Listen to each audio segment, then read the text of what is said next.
Hello everyone, welcome to my channel the Vineet education. I hope कि आप लोग अच्छे होंगे और आप लोग की लर्निंग अच्छी चल रही होगी।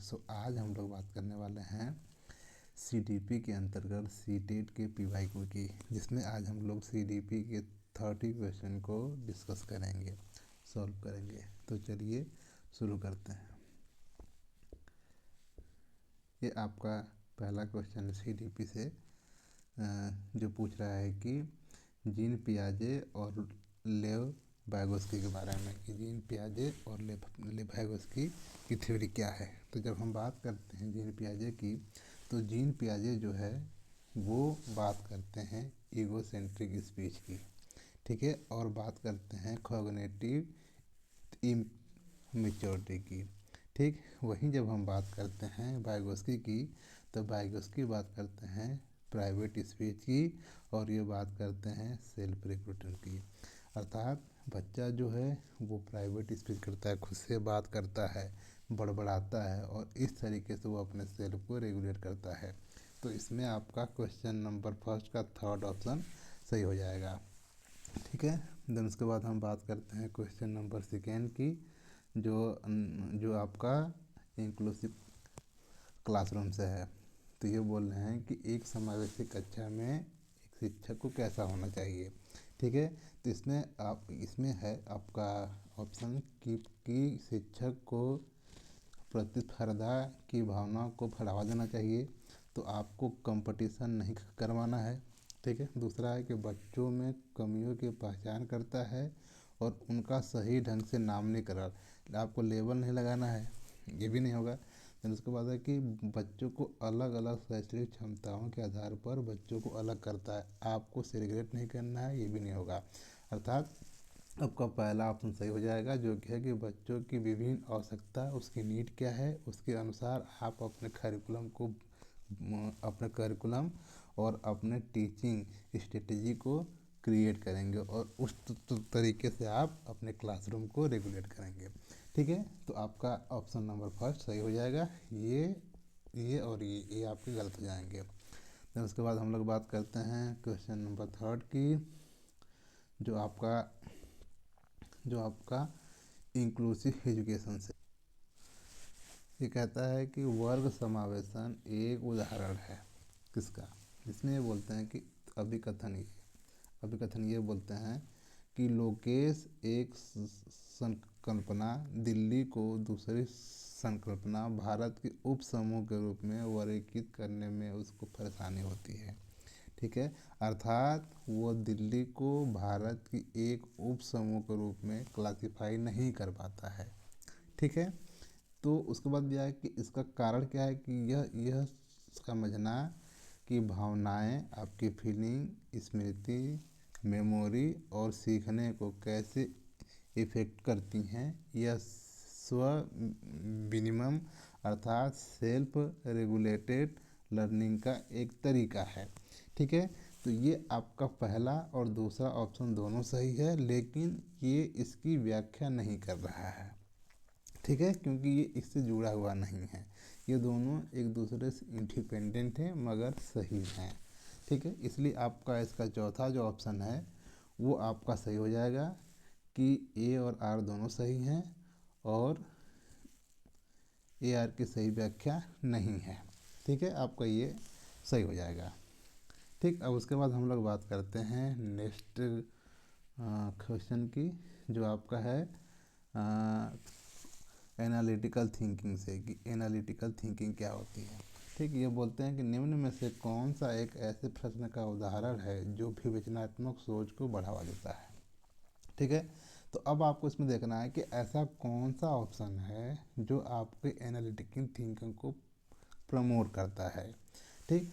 तो इसमें है आपका दूसरा नंबर, कि सेकेंड विश्व युद्ध के दौरान जर्मनी का नेता कौन था। तो ये आपका जो क्वेश्चन है, ये आपका क्वेश्चन कंसेप्चुअल बेस्ड क्वेश्चन है, ठीक है।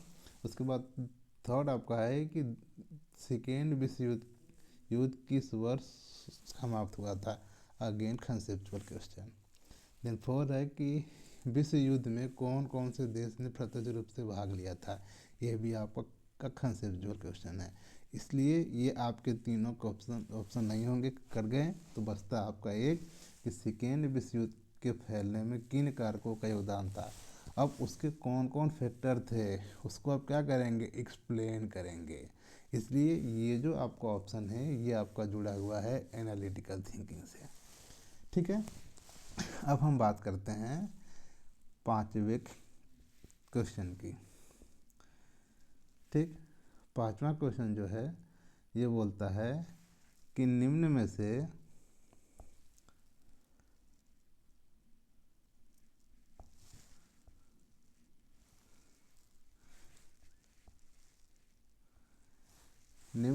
कौन सा प्रदर्शन लक्ष्य अभिविन्यास का एक उदाहरण है। ठीक है, अर्थात परफॉर्मेंस गोल ओरिएंटेड का ऐसा कौन सा ऑप्शन है जो उसका एक उदाहरण प्रस्तुत करता है। इसमें पहला है कि एक छात्र शिक्षक से अधिक सीखने के लिए कठिन अध्ययन करता है। ठीक है, अर्थात स्टूडेंट का कंपटीशन उसके टीचर से है, तो ये परफॉर्मेंस गोल ओरिएंटेड नहीं हो सकता। ठीक, दूसरा है कि एक छात्र अपने समझ को आगे बढ़ाने के लिए कड़ी मेहनत करता है। अब वो अपने समझ को आगे के जो कि बढ़ाने के लिए है मेहनत करता है, तो ये भी उसका परफॉर्मेंस से रिलेटेड नहीं है, इसलिए ऑप्शन आपका ये भी नहीं होगा। तो उसके बाद है कि एक छात्र किसी विषय की गहरी समझ हासिल करने के लिए कठिन परिश्रम करता है, अर्थात वो उस पर मास्टरी हासिल करना चाहता है। तो मास्टरी हासिल करना आपकी परफॉर्मेंस गोल ओरिएंटेड नहीं होता, इसलिए आपका ये भी नहीं होगा। तो उसके बाद है कि एक छात्र अच्छा ग्रेड पाना चाहता है और दूसरों से बेहतर होने के लिए कड़ी मेहनत करता है, इसलिए ये जो आपका ऑप्शन है ये आपका सही हो जाएगा। ठीक है, अब हम बात करते हैं इसके अगले क्वेश्चन। उसके बाद आपका क्वेश्चन है असरसर और रीजनिंग से। अभिकथन ये कहता है कि एक समावेशी कक्षा में सभी पाठ्य पुस्तकें अनुकूलन के लिए शैक्षिक मानकों के विशेष बच्चों के लिए निम्न स्तर करने के लिए निर्देशित किया जाना चाहिए। ठीक है, एक समावेशी कक्षा में सभी पाठ्यचर्या के अनुकूलन के लिए शैक्षिक मानकों को विशेष बच्चों के लिए, तो समावेशी कक्षा केवल विशेष बच्चों से संदर्भित नहीं होती है, इसलिए ये गलत हो जाएगा। ठीक, उसके बाद है कि विशेष बच्चों की मुख्य धारा की कक्षा में सीखने की कोई संभावना नहीं है, ये भी आपका गलत हो जाएगा, इसलिए आपका ऑप्शन नंबर सीक्वेंस हो जाएगा कि ए और आर दोनों गलत हैं।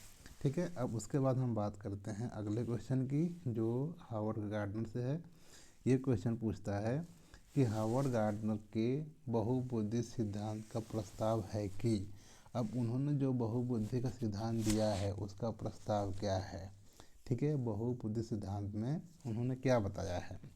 तो ये पहले बोलते हैं कि बुद्धि को एक सटीक रूप से मापा जा सकता है और सटीक रूप से विधेय किया जाता है, अर्थात जो आपकी बुद्धि है उसको सटीक रूप से माप सकते हैं। तो ऐसा नहीं है, क्यों? क्योंकि बुद्धि हमेशा चेंज होती रहती है। बचपन में आपकी बुद्धि कुछ और थी, अभी कुछ और है और आगे कुछ और होगी, तो इसको हम माप नहीं कर सकते सटीक। तो ये तो गलत हो गया। फिर उसके बाद है कि बुद्धिमत्ता अकादमिक सफलता का सफलतापूर्वक अनुमान लगा सकती है, ये भी आपका सही नहीं है। क्यों? क्योंकि बुद्धि जो है वो अमूर्त है। ठीक है, उसके बाद है कि बुद्धि मुख्य रूप से अनुवांशिकी विरासत में मिली है, मुख्य रूप से नहीं, उसमें आपकी हेरिडिटी और आपका वातावरण दोनों इन्फ्लुएंस होता है, दोनों कार्य करता है, इसलिए ये भी आपका गलत हो जाएगा। ऑप्शन नंबर थर्ड जो है वो आपका सही हो जाएगा कि बुद्धि समय के साथ बदलती है। ठीक है, अब हम बात करते हैं नेक्स्ट क्वेश्चन की।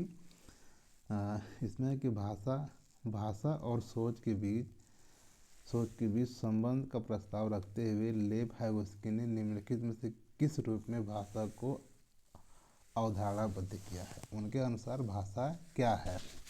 तो बोलते हैं कि भाषा संज्ञानात्मक क्षमताओं के विकास में बाधा डालती है।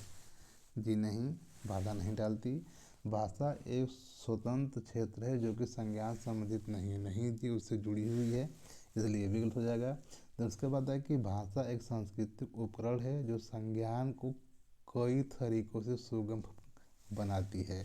ठीक है, तो ये ऑप्शन आपका सही हो जाएगा।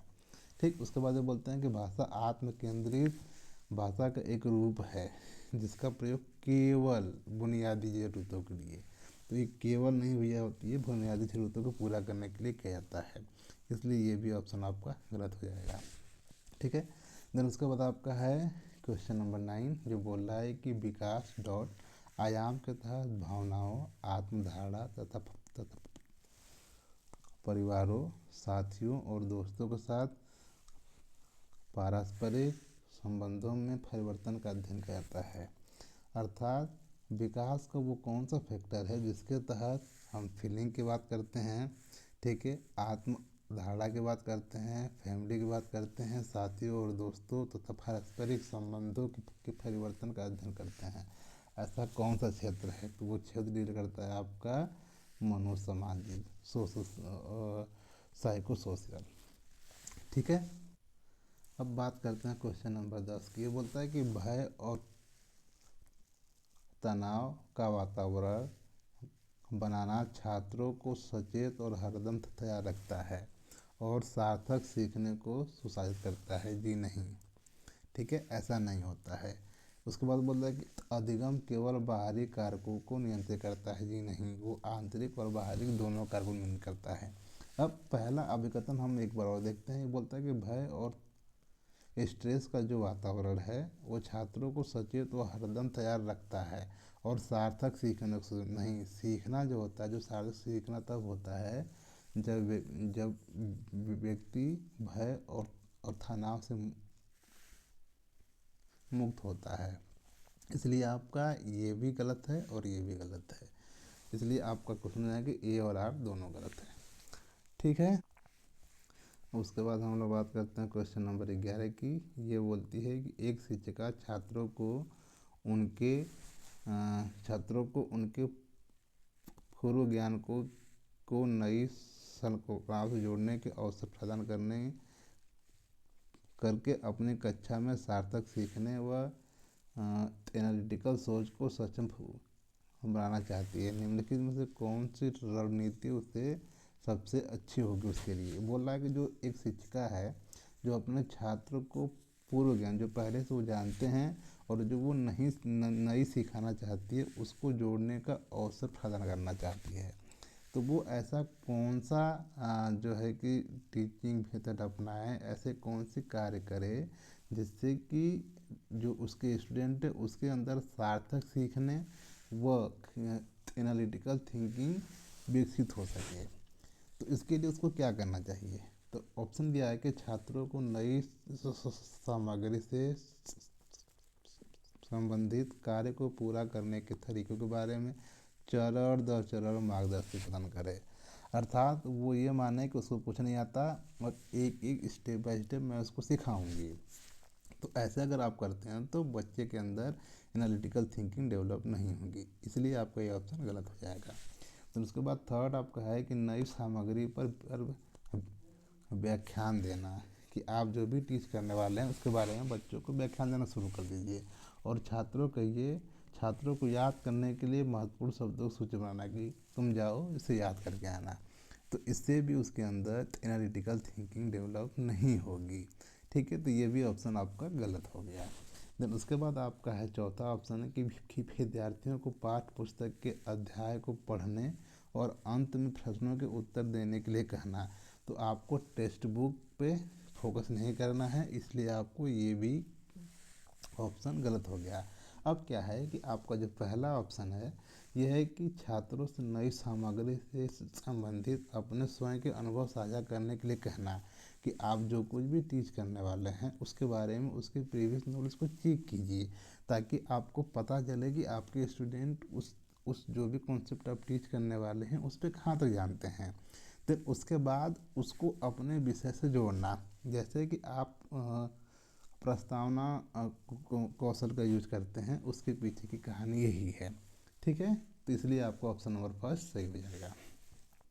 फिर उसका बाद आपका क्वेश्चन नंबर 12 जो बोला है कि 10 साल की एक काकुली गणित के एक कठिन सवाल से जूझ रही है, उसके समस्या समाधान कौशल को बढ़ाने के लिए उसकी शिक्षिका क्या कर सकती है। ठीक है, अर्थात एक लड़की है 10 साल की जिसका नाम है काकुली, वो गणित का सवाल लगा रही है जिसको उसे नहीं आ रहा है। तो एक शिक्षक के रूप में आप क्या करेंगे, उसको कड़ी से कड़ी सजा देंगे, तुमको कुछ नहीं आता तुमको पीटेंगे हम, ठीक है, ये करेंगे। या फिर उससे समस्या का समाधान देंगे, बेटा छोड़ो क्या तुम सीखोगी, दो हम तुमको ला के दे देते हैं तुम समझ लेना, ये करेंगे। या फिर उसे समस्या को छोड़ने के लिए और अगले पेज पे जाने के लिए छोड़ो आगे बढ़ो, ऐसा करेंगे। तो एक शिक्षक के रूप में आप क्या करेंगे, तो आप ये तीनों चीज़ें नहीं करेंगे। ठीक, आप क्या करेंगे कि उसको कहना कि कोशिश करो, उसको कोशिश करने के लिए क्या करेंगे, आप प्रोत्साहित करेंगे। और अपने साइड से उसको जब भी ज़रूरत पड़ेगी तो आप अवलंबर अर्थात स्केप फोल्डिंग अपने साइड से प्रदान करेंगे, ताकि वो जो जानती है और जो नहीं जानती उन दोनों के गैप को मिटा सके। ठीक है, इसलिए आपका ऑप्शन नंबर 1 सही हो जाएगा। तो उसके बाद आपका है क्वेश्चन नंबर 13। इसमें कह रहा है कि फिजा ने विश्लेषण किया कि उसे विषय जेड सीखने की तुलना में विषय एक सीखने में अधिक समस्या होती है। अर्थात वो सोच रही है कि मेरे पास दो विषय है, मान लीजिए आपके पास दो सब्जेक्ट है जिसका नाम जेड और एक्स है। अब उसमें क्या है कि जेड की सीखने की तुलना में आपको एक सीखने में समस्या होती है, क्योंकि वह विषय जेड में रुचि रखती है, क्योंकि आप जो है विषय जेड जो आपका उसमें आप रुचि रखती हैं, इसलिए उसमें आप जल्दी सीख पाती हैं। और जो आपका विषय एक्स है उसमें आपकी रुचि नहीं, इसलिए आप उसको नहीं सीख पाती हैं। इसलिए बदल रुचि है और उस पर ध्यान केंद्रित कर रही है। निम्नलिखित में से कौन सी संरचना फिजा की सोच का विश्लेषण करने की क्षमता वर्णन करता है। अभी पूछ रहे हैं कि इसमें जो ऑप्शन दिए गए हैं उसके अनुसार ये कौन सा डोमेन आएगा जिसमें उसकी ये सोच विकसित होगी, फिट होगी। तो क्या वो संज्ञान होगा, कॉग्निशन होगा, ठीक है, मेमोरी होगी, कॉग्निटिव कॉन्फ्लिक्ट होगा, या फिर मेटा कॉग्निशन होगा। तो यहाँ पे आपका हो जाएगा मेटा कॉग्निशन, क्योंकि मेटा कॉग्निशन डील करता है थिंकिंग अबाउट थिंकिंग, कि जो भी आप सोच रहे हैं उसके बारे में सोचना, कि आप वो क्यों सोच रहे हैं। ठीक है, आपके थॉट प्रोसेस हैं उसको देखना, उसको सोचना होता है मेटा कॉग्निशन। ठीक है, इसलिए आपका ऑप्शन नंबर 3 से हो जाएगा। फिर उसके बाद आपका है 14 नंबर। इसमें कह रहा है कि अधिगम के सार्वभौमिक अभिकल्प में क्या शामिल नहीं है। सार्वभौमिक अभिकल्प, ठीक है, यूनिवर्सल डिजाइन। ठीक है, तो इसमें आपको छांटना क्या है, आपको छांटना है निगेटिव वर्ड। तो इसमें क्या है कि शिक्षार्थियों के नामनीकरण और वर्गीकरण के विभिन्न रूपों को लागू करना, लेबलिंग लगाना, आपको लेबल नहीं करना है और आपको कैटेगराइज नहीं करना है, इसलिए ये वाला ऑप्शन आपका गलत हो जाएगा। ठीक है, देन उसके बाद आपका है 15 नंबर, जो बोल रहा है कि हालांकि अंतर समूह व्यक्तित्व भिन्नताओं की संभावना मौजूद है, फिर भी स्वाधीनता वाले अधिकांश विद्यार्थी, ये आपका क्वेश्चन है ऑटिज्म से। अब ऑटिज्म क्या होता है इसके लिए आपको जानना जरूरी है। ठीक है, तो इसमें क्या है कि दिनचर्या या चरणों की सख्ती से पालन करते हैं।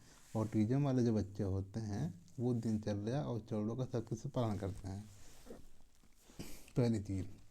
दूसरी बोल रही है कि उन्नत सामाजिक भावात्मक पारस्परिकता की उपलब्धि प्राप्त करते हैं। ये नहीं, उन्नत संवाद के कौशल प्रेजेंट करते हैं। ठीक है, ये भी आपका नहीं होगा। तो होगा क्या कि आपका है कि कल्पनाशीलता खेल के उच्चतर कौशलों का प्रदर्शन करते हैं। वो हमेशा क्या करते हैं, वो जो आपके स्टूडेंट होते हैं वो प्रैक्टिसिंग वो आपका परफॉर्मेंस, सुपीरियर स्किल और इमेजिनेशन प्ले, वो हमेशा इमेजिनेशन वाली चीज़ों में रहते हैं, इसलिए नहीं, सॉरी, ये आपका हो जाएगा क्वेश्चन ऑप्शन नंबर फर्स्ट, कि दिनचर्या के चरणों का सख्ती से पालन करते हैं। ऑटिज़म वाले जो बच्चे होते हैं वो आपके दिनचर्या की जो भी चीज़ें होती हैं उसको सख्ती से पालन करते हैं। ठीक है, इसलिए आपका ऑप्शन नंबर फर्स्ट सही हो जाएगा, आपका ये तीनों गलत हो जाएगा। तो आई होप कि आपको यहाँ से समझ में आ गया होगा। इसके आगे वाला जो क्वेश्चन है उसको हम अगले वीडियो में देखेंगे। तो पढ़ते रहें और बढ़ते रहें। Keep learning guys. And video अगर आपको इन्फॉर्मेटिव लगे तो अपने दोस्तों के साथ शेयर करना ना भूलें और चैनल को भी प्रमोट करें। Thank you everyone, keep learning.